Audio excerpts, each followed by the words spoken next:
Hey folks, it's Maxie here and welcome to another TW9 video. And about 2 weeks after the double header of All In, it's now time for All Out.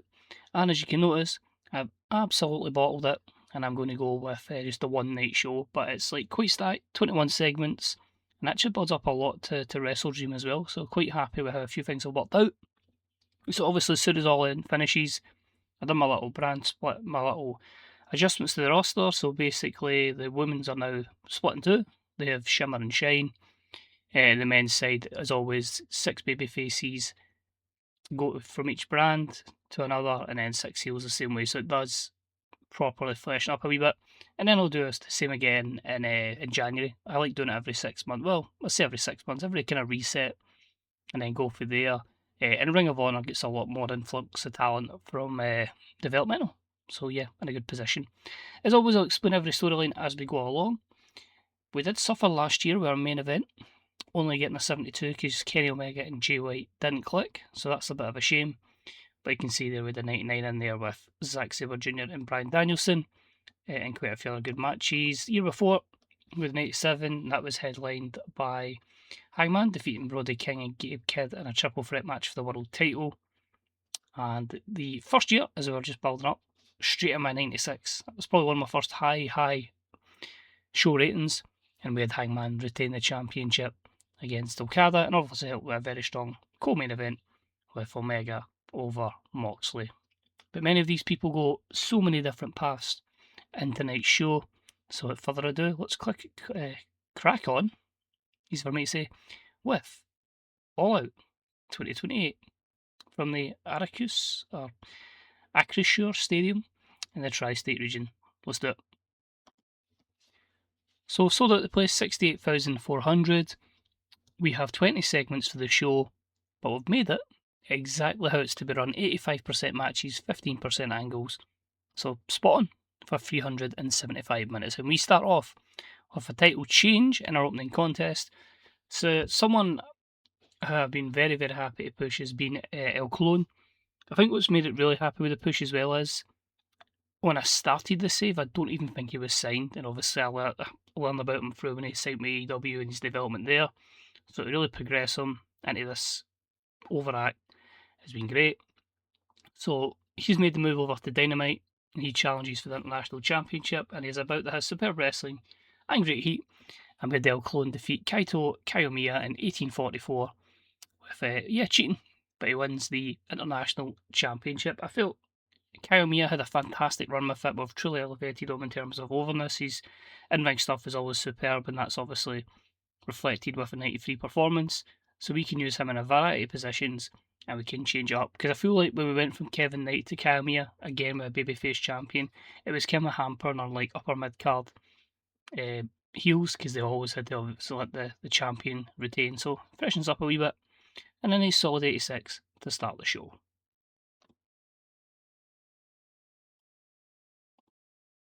Next up was in the women's division, and this one was for the AEW Women's World Trios Championships. So we'll try to obviously build a few of these up. I felt B. Priestley and Danny Luna kind of have a lot in common, kind of being like kind of a bit brawlers in terms of their stats in this, alongside Valkyria. I'm always going to be a bit biased towards Kaylee Ray, Isla Dawn, and Nikki Storm. Scotland, obviously with my accent. So it was good a chance to, again, put in a match for these championships, get a title defence in, but also try and raise its prestige as well, because a lot of the belts don't have the greatest prestige in our women's division, and we need to work on that. So with this matchup here, the champs retain B. Priestley, Danny Luna, and Valkyria defeat Isla, Keely Ray, and Nikki Storm in 12-19 when Danny Luna pinned Isla Dawn with the bridging German suplex. Nice easy way to get our storytelling match in of the day, and the fourth defence of the AEW Women's World Trios Championships. We've got such a massive roster of women's athletes, they now cover 2 brands, so building tag teams, building trios is certainly something I'm looking to build on as we start to head towards the tail end of 2028. Overall, a solid 65. Next up was a Wild Brawl that had fantastic heat and great wrestling. Had Bronson Steiner defeat Powerhouse Hobbs in 15-18 with the Gorilla Press Power Slam. So Hobbs was nursing a bit of an injury, but I felt like this one was too good to turn down. Had this one where Bronson Steiner's obviously disposed of Darby Allin, obviously burying my wife, so he's taking a bit of time off. He was beating up Chris Hero of all people because Claudio Castagnoli had moved over to, I think he's on Collision. I think I've moved him to Collision. This is a joy we get 5 brands, trying to remember where people are. But basically, it was an opportunity. Hobbs made the save, sets up the matchup, and I think if you take away the injury, I think you probably see that as a comfortable 82. But the crowd were into it. You get Hobbs is roughly about 85 over. Bronson's just the brink of 90 over. So it's the kind of programs that can get ready to elevate him to main event status. Next up, we have a little video package which is highlighting the history in AEW of Bryan Danielson and Jon Moxley. Mox made the move over to Ring of Honor. So basically, my aim is with Mox and with Bryan, because even though Bryan is me as a character, so he can face anybody. Because of the age, I feel like it's good to put them in a kind of player coach role. So they'll be dealing with a lot of up and comers in Ring of Honor. They're both going to end up with stables. Just really to give them an opportunity to help develop. So Bryan's been working with likes of Adam Priest, he's been working with Leah Moriarty, and he's been working with Hook so far. So a 70, and these two will go head to head. And about had some great heat and good wrestling. Bryan picks up the win over Mox in 15-27 with cattle mutilation. Still a show matchup. I was tempted to go Wild Brawl, but I felt like it would suit better for Hobbs against Bronson. I didn't want to go with 2 of them. I like to have like just one each of the 3 ring circus, and then everything else can just be normal. And then the main events can obviously have epic or spectacle. Because I do so many big matches, once in a lifetime is pretty rare to get hold of. But overall, pretty happy. I think you could probably see this one even up to 85 if Mox wasn't really off his game. They obviously benefit from their great chemistry together, so I will run it back, of course. But obviously, they'll have a few faction stuff that I'll probably do on the television, so maybe see wee bits and bobs as shows go along. This one I expected to do very, very well. So the AEW Women's Championship, as it's now called, was previously the AEW Joshi Championship, and that champion was Azumi. I felt like what we really had to do off the bat was try and raise its prestige very, very quickly to get up to the upper echelon of prestige. So I had Azumi versus Takuma Aroha in the debut for Shine. They delivered with a fantastic bout, so I thought, you know what? Let's fire Io Shirai into this one as well, and let's have a proper spectacle, or a proper epic feel here. So great matchup here, superb wrestling, great heat. Azumi defeats Io Shirai and Takuma Aroha in 21-36 when Azumi pinned Io Shirai with a diving crossbody. So epic with the eyes of the fans, and a third defence of the AEW Women's Championship title. All 3 ladies bring 90 plus performances, Azumi with a 90, and we get a fantastic 96 overall. Azumi was sitting at like kind of mid-60 overness, and then these couple of wins have already probably propelled her to just below 80. It's like, if I could put her into a feud with like Mercedes, I could probably get her into high 80s, maybe even 90s if she beat Megan Bayne as well, but different brands. Absolutely delighted with it though. Next up, again in the women's division, was the tag championships on the line. So obviously we have the likes of Chris Statlander and Willow as the champions, and today they were defending against Konami and Suri. This one had good wrestling and a decent reaction from the crowd, and Chris Statlander and Willow Nightingale defeat Konami and Suri in 14-44 when Statlander pinned Konami with the Big Bang Theory, giving them their second defence of the Women's Tag Team Championships. Chris Statlander was the weak link with her 67 rated performance, Willow 180 overall, 73 for this one. So hopefully we need to start building up Chris. I don't know why her stats just... I need to find the right... I see her as a brawler, but her stats aren't particularly favourable to that. It's more for her flashiness. But I think we can work with her. She's certainly still young enough. We can get her there. And we have a good wee tag team with Willow.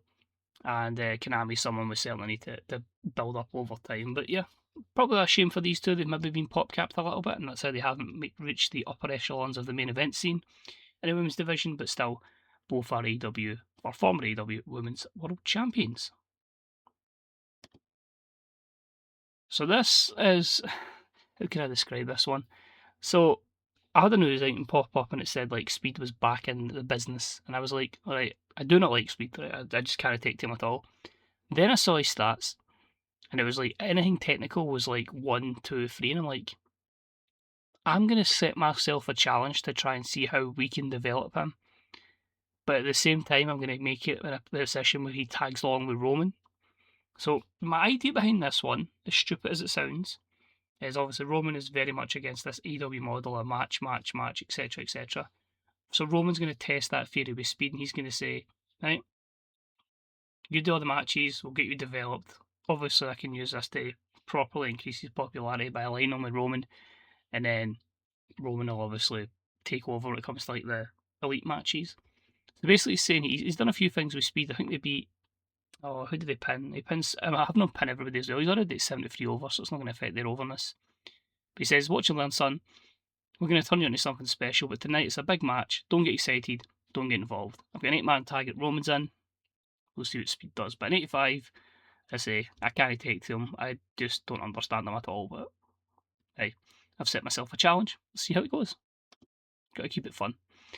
Next up was the Ring of Honor World title. Eddie Kingston won a fatal 4-way to get his opportunity at Zack Sabre Jr., defeating the likes of Orange Cassidy, Andrade, El Idolo, and Chaz Betts in that one. And it was a superb matchup. Zack Sabre Jr. wins in 1744 with a submission victory. And it's his first defence since he won the championship from Walter. So overall, 84, 94 for Zack Sabre Jr., 69 for Eddie. Wasn't sure because of the clash of styles, but overall, that's worked out pretty okay. Oh my god, I thought I could get it and they've hit a 99 again. I was going all out in this one to try and get the 100. My first women's 100, but again, we have just fallen short.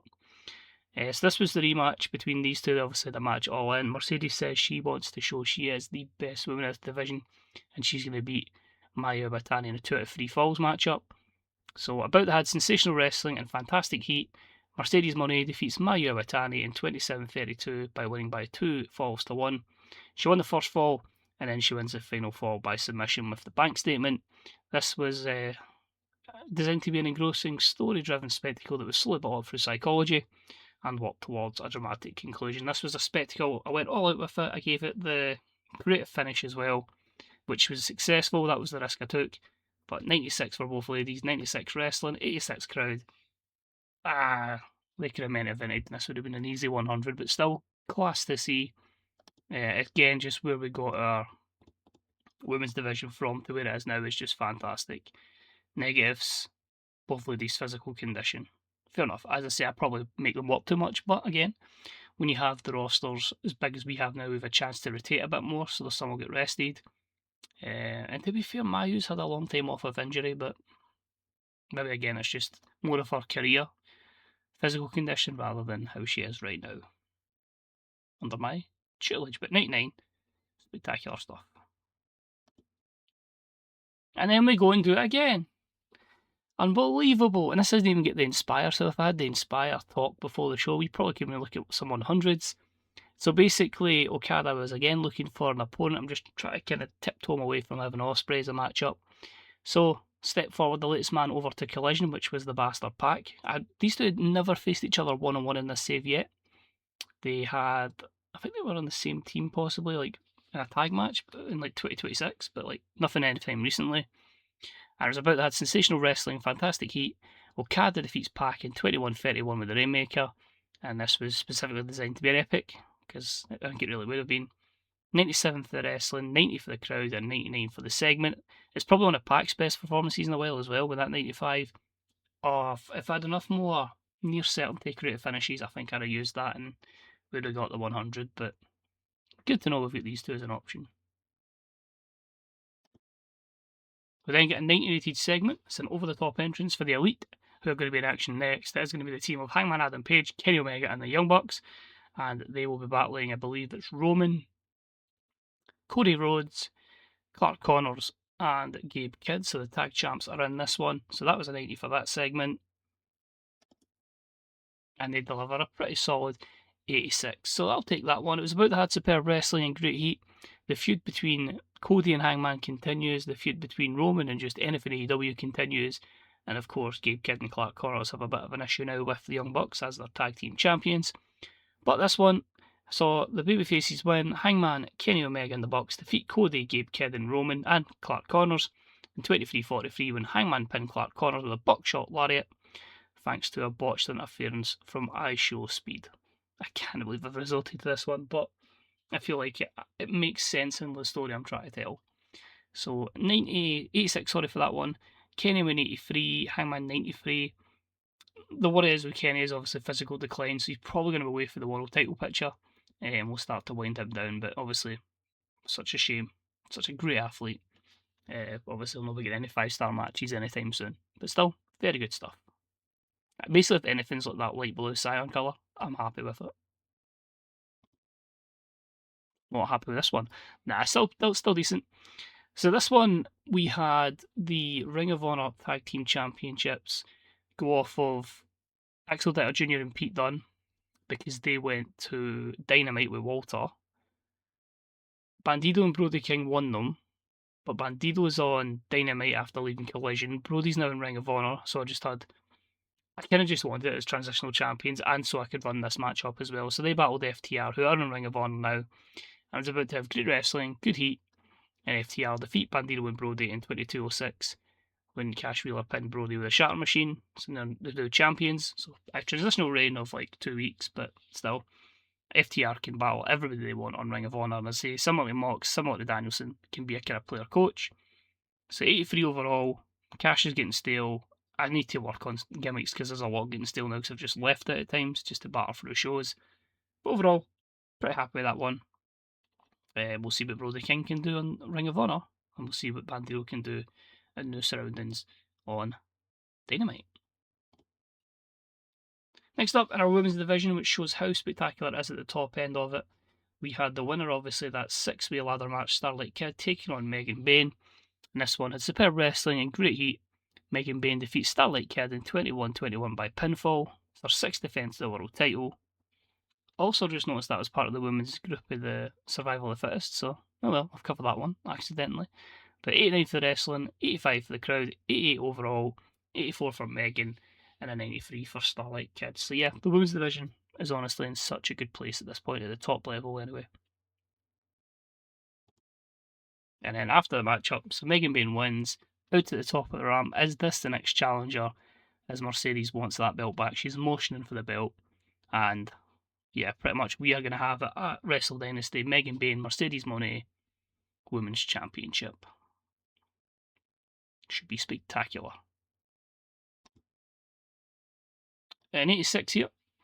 So obviously Roman has been unsuccessful against Ospreay. Fatu was unsuccessful against Ospreay. Drew was unsuccessful against Ospreay, but he has been determined to beat the life out of him and get that belt off him.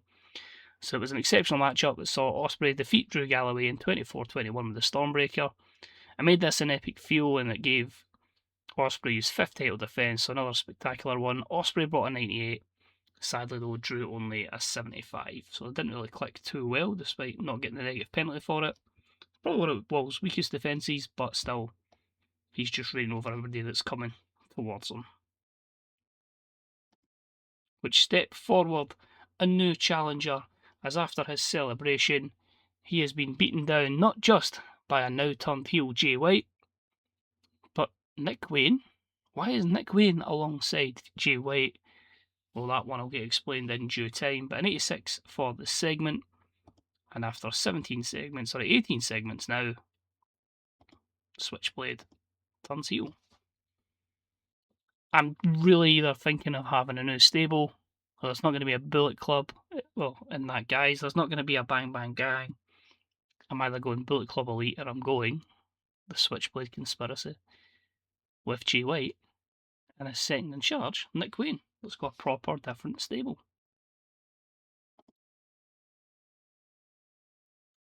And our main event, similar to last year, has flopped. So Kyle Fletcher earned himself a shot at the belt against Swerve Strickland, and this one had superb wrestling and great heat. Swerve does pick up the win over Kyle Fletcher in 26-31 with the Swerve Stomp. Everything about the matchup was again to be an epic, and it was the first world title defence for Swerve. 91 for him, 94 for Kyle Fletcher. I didn't have any near certainty, so I gambled on the safe bet, and that creative finish has failed. And the lack of psychology penalty has hampered both guys as well. So only a 79, so probably see the show maybe hit an 84. I should have put the women as the main event. Should have done it. Really need to start properly putting that faith in. But Swerve retains anyways. It's a nice wee programme over the 2 weeks. And then after the show, Swerve does pick up the win. He celebrates, but he's limping a little bit. And we cut to the VIP areas around the stadium where we see future contenders for the World Championship. We see Rush, the former champion. We see the former Ring of Honor champion, Walter, and we also see MJF. So an 8-rated segment to set up one of the main matches, probably. See, this was meant to be the main event for Wrestle Dynasty. Now I'm convinced I just put it as a woman. But 80 for this anyway. I think that should be a banger, a fatal 4-way. So we get an 87. Obviously, everything else helps out in terms of legendary band and obviously the special set. But it's mad. It's like if we had either of these two matches our main event, this is an easy 100. But the more matches, the more Swerve and Kyle Fletcher's psychology will develop. So that's always just try and keep developing your wrestlers. All you want of all these great matches, thick cards. You really need at times just put them in with veterans. That's why I had Christian jobbing a lot of people because his psychology was high. It was really getting people over. But I just wanted to quick look then. So an 88 women's match there, a 99 there, 73 for the tag, a 96 for the All Women's Championship, and a 65 for the trios. It's going to be on the television shows, so you'll maybe see them having an occasional defence. But the is obviously on on Shine with the TBS Championship, and the Heart of Shimmer becomes a secondary championship on Shimmer. So I've yet to decide if I'm going to tournament that or just do like a survival of the fittest or whatever to get people in, but still, looking forward to it. So that's it for All Out. A couple of shows now have not been close to the 99 kind of region, but that's fine, that's okay. I've obviously took a bit of a gamble on other wrestlers main eventing, and you find out what works and what doesn't. You kind of just go with the same people all the time. And I obviously have to look to the future because I'm wanting to hammer this to 2030, and the plan is just to keep playing this as long as I can. So I do need to actually have a bit of investment in the future. But yeah, just watching. Take it easy. I'll see you whenever it is up for the next one, which of course will be Wrestle Dream. See you later.